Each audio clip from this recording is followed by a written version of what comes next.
सुनो इधर, last class में अपन ने अध्याय नंबर 10 प्रारंभ किया था। क्या नाम था इसका? व्रत। व्रत की काफी सारी परिभाषाएं, जीवा पढ़ी थी अपन ने, जीवा, स्पर्श रेखा वगैरह, और एक प्रमेय भी सिद्ध की थी अपन ने। कौन सी? 10.1 प्रमेय, जिसमें ये बोला, ये सिद्ध किया था कि कोई व्रत है, व्रत की कोई त्रिज्या है और उसी व्रत पर कोई स्पर्श रेखा है, तो वह त्रिज्या उस स्पर्श रेखा पर क्या होगी? लंबवत होगी।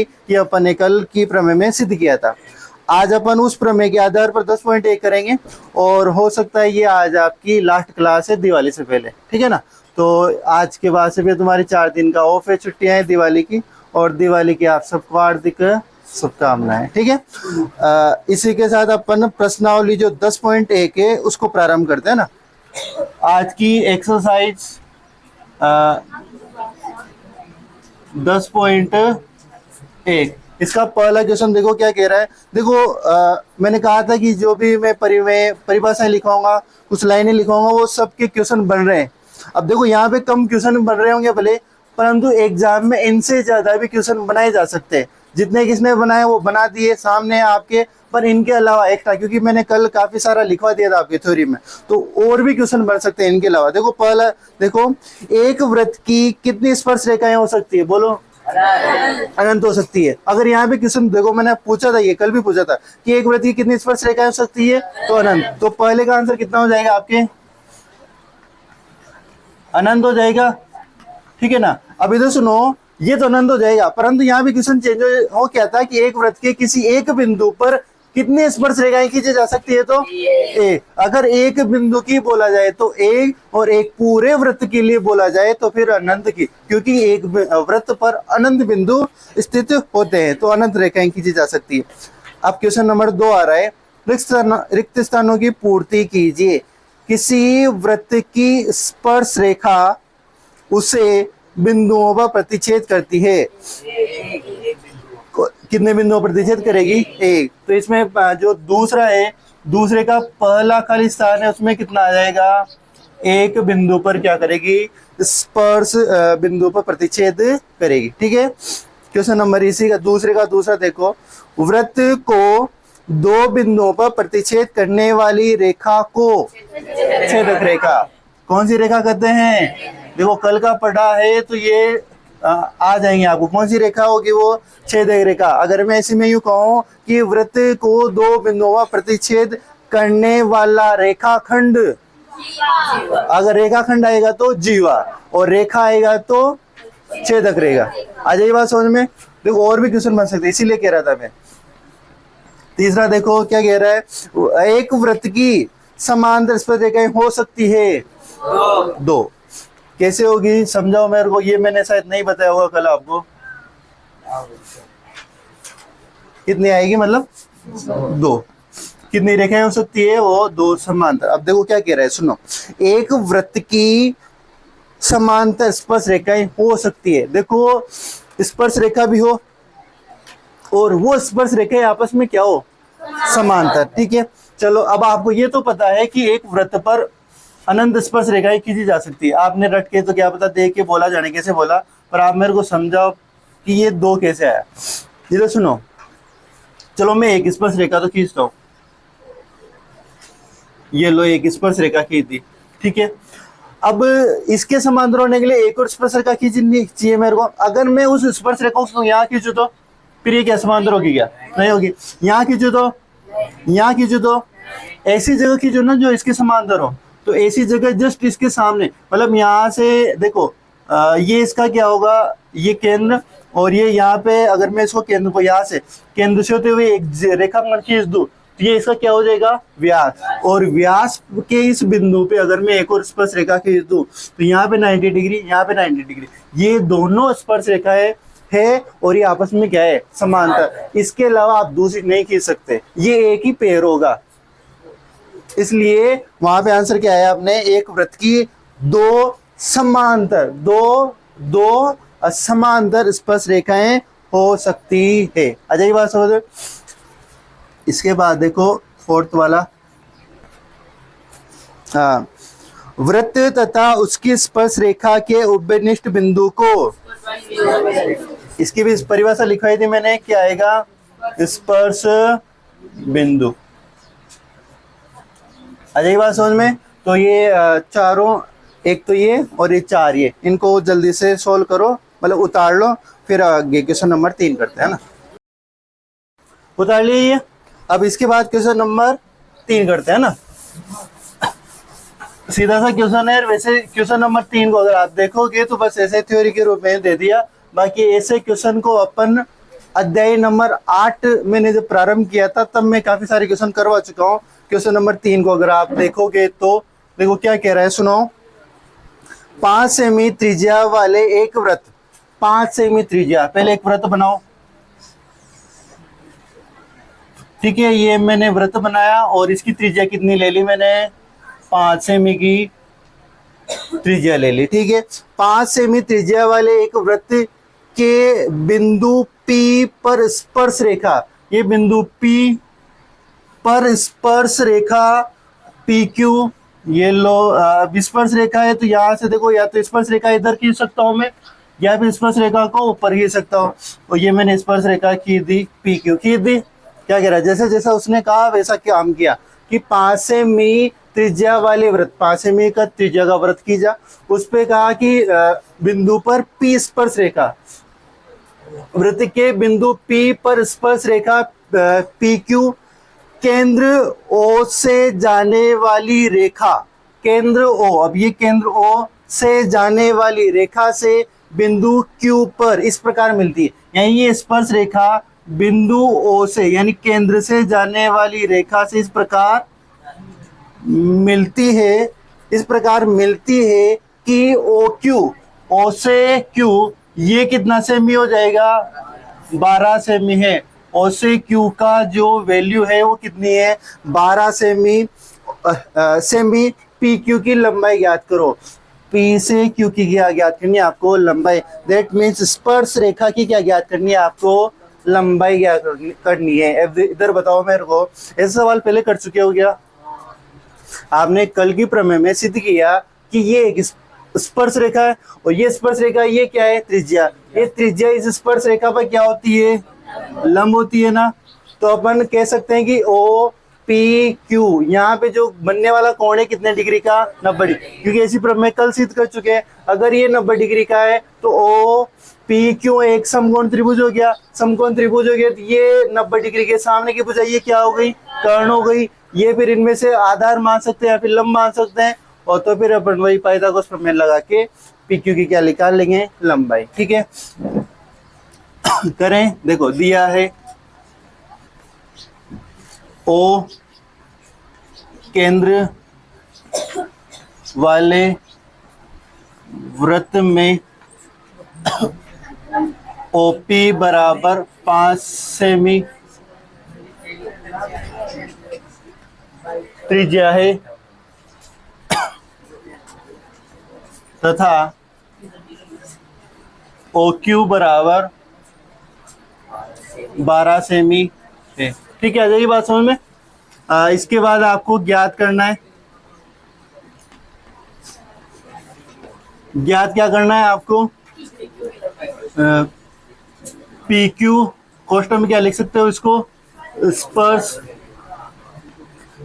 रेखा की लंबाई, ये आपको ज्ञात करनी है, ठीक है। हल लिखने से पहले अपन ने वो बात कंफर्म करेंगे कि प्रमेय की जो कल अपन ने सिद्ध किए वो यहाँ लिखेंगे। चूंकि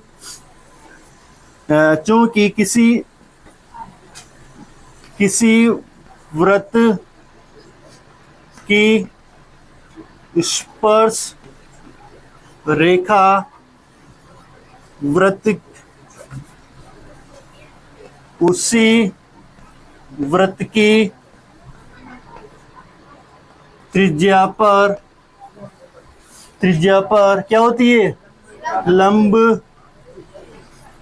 होती। ये बात अपन कल सिद्ध कर चुके हैं, लंब होती है। अर्थात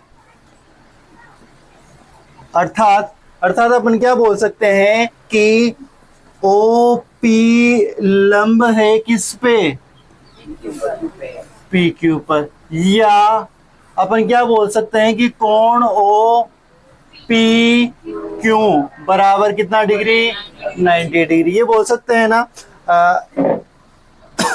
इसलिए नहीं नहीं अतः अतः त्रिभुज ओ पी क्यू एक समकोण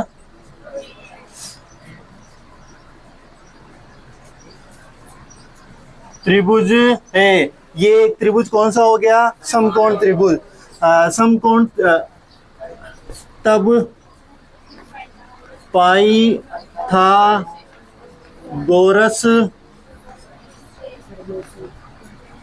प्रमेय से, पाइथागोरस प्रमेय से, पाइथागोरस प्रमेय क्या कहती है कि कर्ण का स्क्वायर, अध्याय नंबर 8 में काफी कुछ पढ़ाइए, कर्ण का स्क्वायर बराबर होता है आधार का स्क्वायर प्लस लंब का स्क्वायर।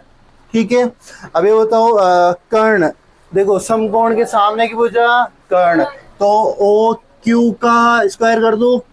ठीक है, आधार, अब इसे इसको आधार ले लें। वैसे आधार लंब किस बात से डिसाइड होता है, जो एंगल आपको समकोण के अलावा अन्य दो एंगल है उनमें से कोई सा आपको एंगल दे रखा है तो उसके सामने की भुजा लंब और बाकी आधार। तो वैसे अभी अपन ओपी को आधार ले लेते हैं, कोई सा भी ले सकते हो आप। ओपी अपने लिए आधार क्या होगा और लंब क्या हो जाएगा फिर आपके पी क्यू। यहां तो बात समझ आ जाएगी। ये कर देता हूं ना, ओ क्यू का मान कितना है रे, 12, तो 12 का स्क्वायर, फिर ओपी, ओपी का मान कितना, 5 का होल स्क्वायर, और पी क्यू। ठीक है, 12 का स्क्वायर 144, 25 पी क्यू का होल स्क्वायर, तो 144 माइनस का 25 पी क्यू का होल स्क्वायर कितना आया, ये 119 पी क्यू का होल स्क्वायर। आपको पी क्यू का होल स्क्वायर नहीं चाहिए, आपको क्या चाहिए, पी क्यू चाहिए। तो जिसे स्क्वायर हटेगा इधर क्या आ जाएगा, अंडर रूट, और ये किस में आएगी, सेमी में। तो पी क्यू की लंबाई कितनी आएगी, एक अंडर रूट 119, जो कि आपके विकल्प डी सही है। तो यहाँ पे लिख देना, अतः विकल्प डी सही है। अजय बात समझ में, ये उतारो फिर अगला सवाल करते हैं। उतार लिया नहीं ये। अब इसके बाद क्वेश्चन नंबर 4 को पढ़ो, देखिए हो जाता है क्या, 4 होते अपने एक्सरसाइज 10.1 है वो कंप्लीट हो जाएगी। क्वेश्चन नंबर 4 को पढ़ो, देखें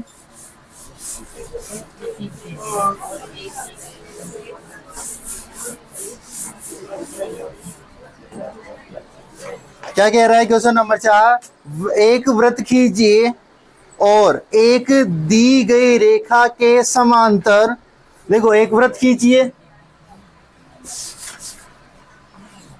ये क्या हो रहा है,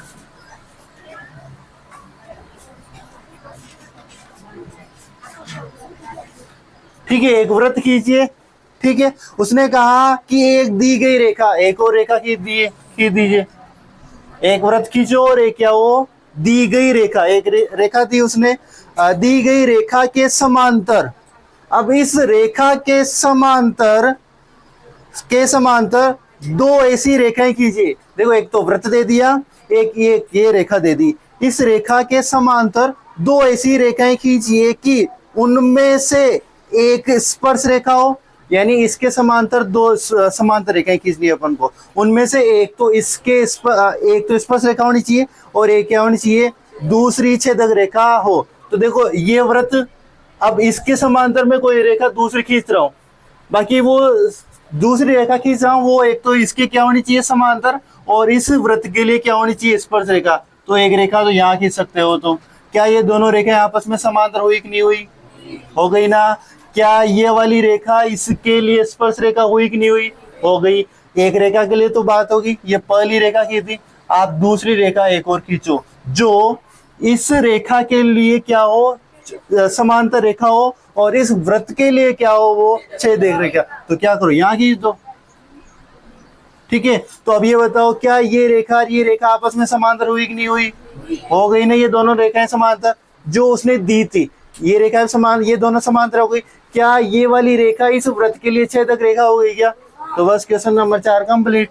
बस यही है, उतारो इस। चलो लिखना चाहो तो इसमें लिख लो, ये इसको नाम दे दो ए बी और इसको दे दो पी क्यू। चित्र उतारो, फिर मैं लाइन लिखवा दूंगा एक दो। ठीक है ना, यहाँ तक यह चित्र के साथ ही होता है। हाँ, इधर सुनो, चित्र उतार लिया होगा। यहाँ पे आप एक केंद्र बना देना और उसको लिख देना, और इसमें लिखो छोटा सा 2 लाइनें लिख लो। ओ केंद्र वाले वृत्त में, इसमें लिखना ओ केंद्र वाले वृत्त में ए बी स्पर्श रेखा, ओ केंद्र वाले वृत्त में ए बी स्पर्श रेखा व पी क्यू समांतर रेखाएं है, सॉरी पी क्यू छेदक रेखा है, हाँ सॉरी पी क्यू छेदक रेखा है,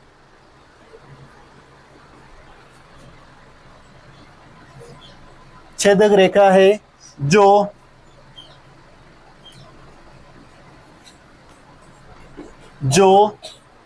अन्य किसी बाह्य रेखा एम एन के, इसको नाम दे देना एम एन, है ना, जो अन्य किसी बाह्य रेखा एम एन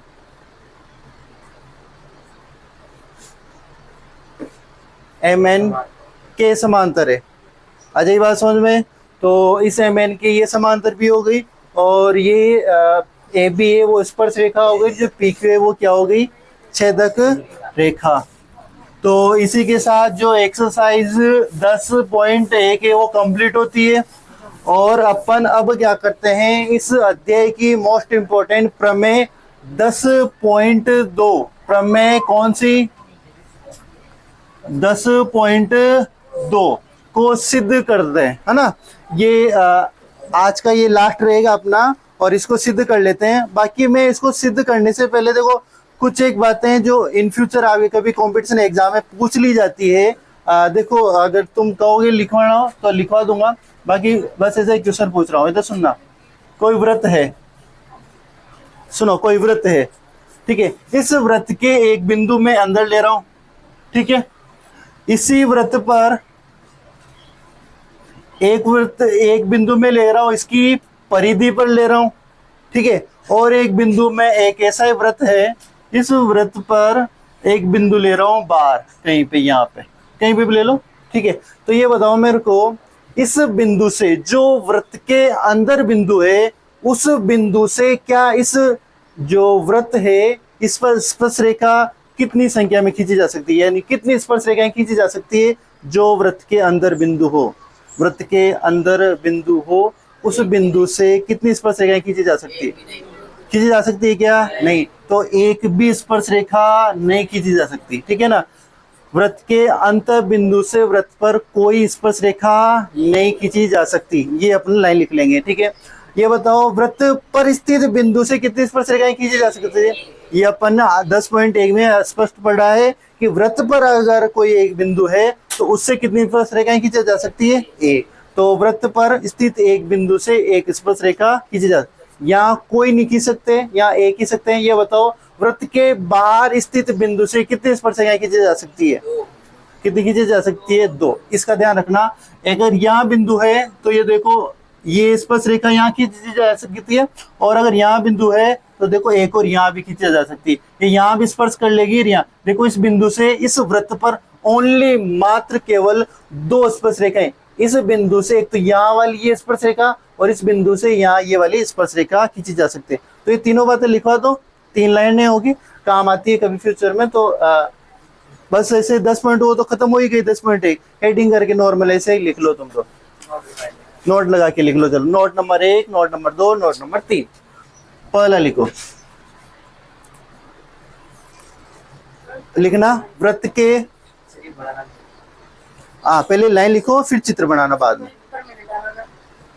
नहीं नहीं, प्रमेय मत डालो, प्रमेय के बाद में, पहले प्रमेय बाद में कराएंगे। पहले नंबर 1 डालो और उसमें लिखो वृत्त के अंत बिंदु से, वृत्त के अंत बिंदु से, वृत्त के अंत बिंदु से, अंत मतलब जो वृत्त के अंदर हो ना, वृत्त के अंत बिंदु से वृत्त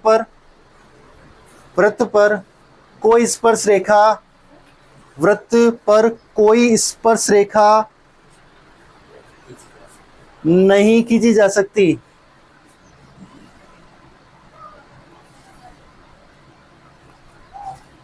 वृत्त पर कोई स्पर्श रेखा नहीं खींची जा सकती। ठीक है, चित्र बनाना चाहो तो ऐसा छोटा सा ये बना लो, ये गोला बना के एक अंदर बिंदु डाल के 2 स्पर्श रेखाएं। अब ये स्पर्श रेखाएं है क्या, तो छेदक रेखाएं बढ़ गई। ठीक है ना, तो ये स्पर्श रेखाएं नहीं खींची जा सकती। दूसरा पॉइंट या दूसरा नंबर नोट करके लिखो,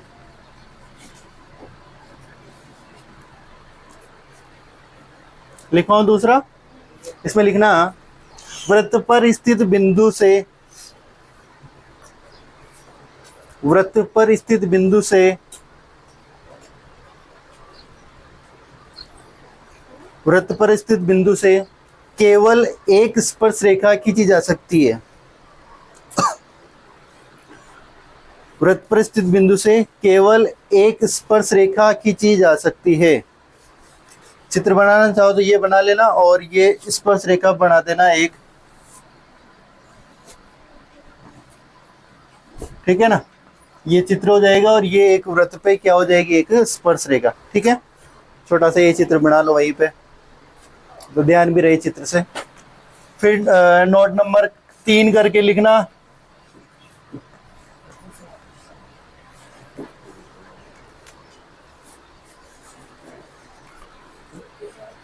नोट नंबर 3 करके लिखो। इसमें वृत्त के बाहर स्थित बिंदु से, आराम से लिख लो कोई दिक्कत नहीं है। वृत्त के बाहर स्थित बिंदु से, बाहर स्थित बिंदु से वृत्त पर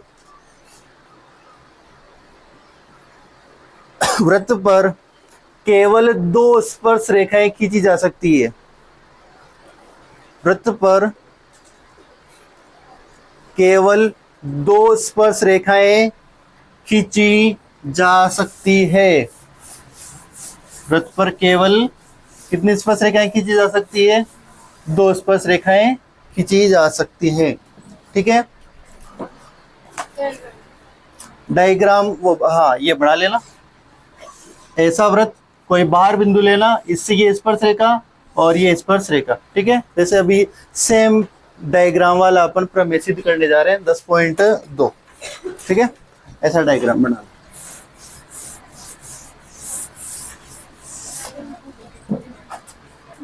हाँ इधर सुनो, मैं प्रमेय बोर्ड पे लिख रहा हूँ, तब तक तुम भी क्या करो, प्रमेय लिखो। जो किताब में मैं लाइन पढ़ दूँ, फिर अभी समझाऊंगा एक एक बात को। पहले प्रमेय को लिख लो। प्रमेय 10.2 डालो और लिखना बाह्य बिंदु से वृत्त पर खींची गई स्पर्श रेखाओं की लंबाई क्या होती है, बराबर होती है। ये प्रमेय लिखो तुम, और मैं भी लिख रहा हूँ। लिख लिया नहीं है? देखो क्या कह रहा है, बाह्य बिंदु से, जस्ट अभी अपन पढ़ के आ रहे हैं, मैंने 3 बिंदु लिखवाए थे। एक तो बिंदु अंदर हो सकता है, वृत्त पर हो सकता है, और एक बाहर हो सकता है। यहाँ पे कौन से बिंदु की बात की जा रही है, बाह्य बिंदु से वृत्त पर खींची गई स्पर्श रेखाओं। अब रेखाओं मतलब कितनी खींची जा सकती है, 2। तो बाह्य बिंदु से वृत्त पर खींची गई स्पर्श रेखाओं की लंबाइयां क्या होती है, बराबर। इसका मतलब बच्चों, आपने जो अभी वृत्त बनाया था और उस वृत्त पर जो स्पर्श रेखा, ये लो मैं यहाँ ये बाह्य बिंदु क्या ले रहा हूँ, P। ठीक है ना, इस P बिंदु से इस वृत्त पर 2 स्पर्श रेखाएं खींच रहा हूं। ठीक है, एक तो ये स्पर्श रेखा खींच दी और एक स्पर्श रेखा ये खींच दी। ये बिंदु कौन सा, P बिंदु। आ जाएगी बात समझ में। ये एक स्पर्श जो बिंदु आए हैं इस वृत्त पर, इनको नाम दे रहा हूं मैं A और इसको नाम दे रहा हूं B। और ये जो वृत्त है ये O केंद्र वाला वृत्त है। अब देखो प्रमेय क्या कह रही है, स्पर्श रेखाएं, तो यहाँ पे एरो लगाना चाहिए मेरे को, लगा दिया। ठीक है, क्या कह रहा है देखो, बाह्य बिंदु से वृत्त पर खींची गई स्पर्श रेखाओं बाह्य बिंदु से वृत्त पर खींची गई स्पर्श रेखाओं की ये लंबाइयां हैं, ये क्या होती है, बराबर। ये अपन को क्या करना है, सिद्ध करना है। अब और इस प्रमेय में दिया क्या है, अपन को अगर सिद्ध करने बैठ गए इसको, तो दिया क्या है आपको, ओ केंद्र वाले वृत्त में, ओ केंद्र वाले वृत्त में आपको पी ए व पी बी स्पर्श रेखाएं, ओ केंद्र वाले में पी ए व पी बी स्पर्श रेखाएं है। ये आपको क्या है, दिया हुआ है, प्रमेय में दे रखा है ना कि कोई बाह्य बिंदु है, बाह्य बिंदु से वृत्त पर खींची गई स्पर्श रेखाओं की लंबाई। तो इसका मतलब आपको कोई वृत्त दे रखा है, उस वृत्त को अपन ने क्या, मतलब ओ केंद्र वाला वृत्त है वो, और उसने क्या कहा कि स्पर्श रेखाओं की लंबाइयां, तो लंबाइयां बराबर, इसकी तो अपन खुद सिद्ध करेंगे, परंतु स्पर्श रेखाएं तो दे रखी है आपको, कौन कौन सी, पी ए और पी बी, उनको अपन ने नाम दे दिया। ये तो क्या हुआ, दिया है, ठीक है। अब फिर इसके नीचे क्या लिखते थे, सिद्ध करना। क्या लिखते थे, सिद्ध करना। सिद्ध करना, क्या सिद्ध करना है तुम्हें, क्या सिद्ध करना है कि पी ए बराबर क्या लाना है आपको, पी बी। ये सिद्ध करना है आपको, जो यहां से पी से ए तक की ये वाली जो दूरी है, पी से बी तक की ये वाली दूरी, ये दोनों दूरियां आपस में क्या है, बराबर, यानी इन दोनों की लंबाइयां आपस में क्या है, बराबर। ये आपको क्या करना है, सिद्ध करना है। फिर ये बताओ, दिया है लिख लिया, सिद्ध करना लिख लिया, आप क्या लिखते थे, रचना। रचना कब लिखते थे, अगर रचना करनी हो तो लिखना है, और नहीं करनी हो तो सीधा क्या लिखते थे, उत्पत्ति। तो बाकी अपन रचना करेंगे, इसमें करनी होगी रचना। अब रचना क्या करेंगे बोलो, इसमें अपन रचना ये करेंगे, सीधा सीधा ओ केंद्र को बाह्य बिंदु पी से मिलाया, तो क्या करेंगे, केंद्र ओ को बाह्य बिंदु पी से क्या किया, मिलाया। ये अपनी इसमें छोटी सी रचना हो जाएगी, और ये लो आपने कहा और मैंने मिला दिया। आ जाएगी बात समझ में, ठीक है। ये तो मिला दिया, परंतु देखो इनको भी इनसे मिलाया जाएगा, ओ ए और ओ बी। बाकी ये कोई रचना नहीं है, ये कोई रचना नहीं है, क्योंकि ये त्रिज्याएं है, त्रिज्याएं आप खींच सकते हो। तो रचना तो ओनली मात्र आपने क्या की, ओ से पी को मिलाया, ये आपने रचना की है। बाकी ओ ए क्या है, इस वृत्त की त्रिज्या, ओ बी क्या है, इस वृत्त की त्रिज्या, ठीक है। आ जाएगी बात समझ में। देखो प्रमेय ये है, ये सिद्ध करनी है आपको, दोनों जो रेखाओं की लंबाई वो क्या करनी है, सिद्ध आपको बराबर। तो अपन ने पी ए पी बी बराबर सिद्ध करना है। दिया हुआ लिखी दिया, रचना लिखी दी, अब क्या लिखेंगे, उपपत्ति। उपपत्ति, अब ये बताओ उपपत्ति में कैसे सिद्ध करें। तुम तो ये बताओ, कल की प्रमेय क्या पढ़ी थी आपने, चूंकि किसी वृत्त की त्रिज्याएं उसी वृत्त की स्पर्श रेखाओं पर क्या होती है, लंब होती है। क्या इस बात को अपन कल सिद्ध कर चुके हैं क्या, कि किसी वृत्त की त्रिज्याएं उसी वृत्त की स्पर्श रेखाओं पर क्या होती है, लंब होती है, सिद्ध कर चुके हैं ना। अतः मैं यहाँ पे ये कह सकता हूं ना कि ओ ए लंब है किस पे, ये ओ ए लंब है किस पे, ए से पी तक, पी ए पर। या मैं इस बात को ऐसा भी तो कह सकता हूं ना कि कोण ओ ए पी बराबर कितना डिग्री, 90 डिग्री, लिख सकता हूं ना। इसी प्रकार मैं क्या लिख सकता हूं कि ओ बी लंब है, यानी ये वाला टुकड़ा किस पे लंब होगा, पी से बी पर, पी से किस पर, बी पर। या मैं इसी बात को ऐसा लिख सकता हूं कि ओ बी पी बराबर 90 डिग्री, लिख सकता हूं ना। ये चीज जो बात मैंने ऊपर के लिए लिखी, यानी ये वाला टुकड़ा इस पर लंब है, वही बात नीचे के लिए लिखी कि ये वाला टुकड़ा इस पर क्या होगा, लंब। और ये बात क्यों लिख रहे हैं, क्योंकि कल अपन ने पढ़ा कि वृत्त की त्रिज्याएं उसी वृत्त की स्पर्श रेखा, ये स्पर्श रेखा ये त्रिज्या इस पर क्या होगी, लंब होगी। ये अपन बात कल सिद्ध कर चुके हैं, किया था अपन ये चीज, तो ये वही बात लिखी है। अब यूं लिख सकते हैं, अतः त्रिभुज ए ओ पी व त्रिभुज बी ओ पी एक, पहले ये लिखते हैं, एक समकोण त्रिभुज है। कौन से त्रिभुज हैं ये, समकोण त्रिभुज है। अब दोनों समकोण त्रिभुज है, ये बात सिद्ध हो गई, क्योंकि देखो इनके ये वाले जो कोण है 90 डिग्री आ गए। इसका मतलब पी ए ओ पी ये वाला त्रिभुज भी समकोण त्रिभुज है, और बी पी ओ ये भी कौन सा त्रिभुज है, समकोण त्रिभुज। तो अब इन्हीं समकोण त्रिभुज को लेते हैं समकोण त्रिभुज ए ओ पी व कौन सा, बी ओ पी में। ठीक है, यहां तक बात समझ आ जाएगी। अब अपन क्या करेंगे, देखो ये बताओ, ये लंब है, मतलब यहाँ पे 90 डिग्री, तो इसके सामने वाली भुजा है ओपी, ये क्या हुई, कर्ण। ये 90 डिग्री है, इसके सामने की भुजा ओपी, इस त्रिभुज के लिए भी क्या, कर्ण, इस त्रिभुज के लिए भी क्या, कर्ण। दोनों कर्ण एक ही है क्या, तो यहाँ पे भी, यहाँ से ओपी और यहाँ से भी ओपी, दोनों आपस में देखो ये क्या है, कर्ण है, कर्ण है, और ये बराबर, देखो बराबर क्या है, ये कर्ण, और ये क्या है, उभयनिष्ठ है। उभयनिष्ठ है मतलब ये दोनों बराबर क्यों है, क्योंकि ये दोनों आपस में एक ही त्रिभुज, एक ही है, दोनों त्रिभुजों के लिए एक ही रेखा है, इस वजह से दोनों आपस में क्या है, बराबर।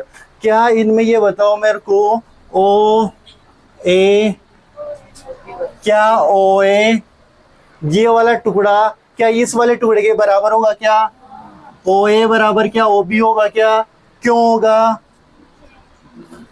त्रिज्या है, एक ही वृत्त की, एक ही वृत्त की क्या है, वृत्त की त्रिज्याएं, एक ही वृत्त की क्या है, त्रिज्या। तो देखो इनकी ये वाली भुजा भी बराबर हो गई, ये वाले जो भुजा है ये भी बराबर हो गई, एकमात्र क्या रह गई इसमें, कर्ण। एक कोण को भी बराबर कर दें, तो कोण कौन सा, कोण कौन सा, ओ ए पी बराबर कोण ओ पी बराबर 90 डिग्री। ये अपन पहले ही सिद्ध कर चुके हैं ना ये। तो ये बताओ, अतः आर एच एस नियम से, आर एच एस नियम से पढ़ा है ना कक्षा 9 में, एस एस नियम, एस एस नियम पढ़े हैं ना ये नियम।